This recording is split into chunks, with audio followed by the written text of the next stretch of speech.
The last few weeks we've been talking about how expectations are a type of idolatry in our lives, and how it's okay to have goals, but don't put those above God.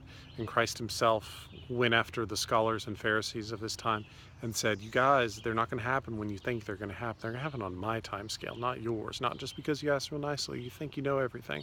It's not going to happen that way.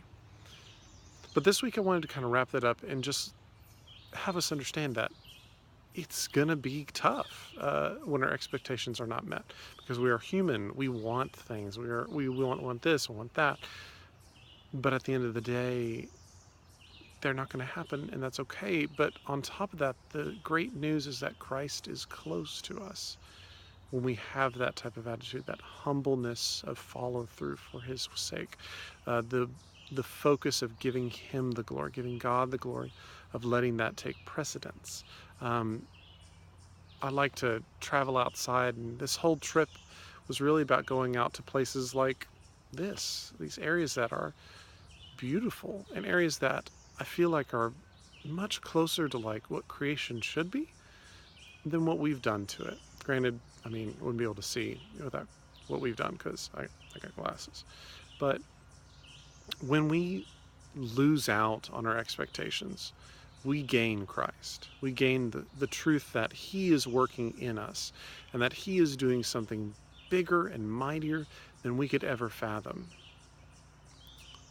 When we are reproved, when we are redirected, when we are maybe disciplined, however you want to call it, or maybe we're given disappointments in our lives, don't take those and think it's the end of everything. Instead, know that Christ is doing something in the great and the small and the painful and in the difficult moments especially, because in those moments we cling to him. Know that when our idols are no more, that Christ is that much closer. And when our expectations are below those of God, that Christ is even closer to us. And is that not the most beautiful thing that can happen? That we are reunited with our Creator in like-mindedness. And that is a battle moment to moment all the time. That is not a check mark in the box and then you move on. That is a battle every moment. And so that's a hard challenge going into this new year. I believe this video is coming out like right around the Christmas time, but you know, we have these expectations of Christmas itself, and I know for me as a kid, when I got older, I was like, Christmas is great, but right after Christmas I got really depressed because I expected things, and that's not the right attitude. Don't expect things of this world, expect things of God.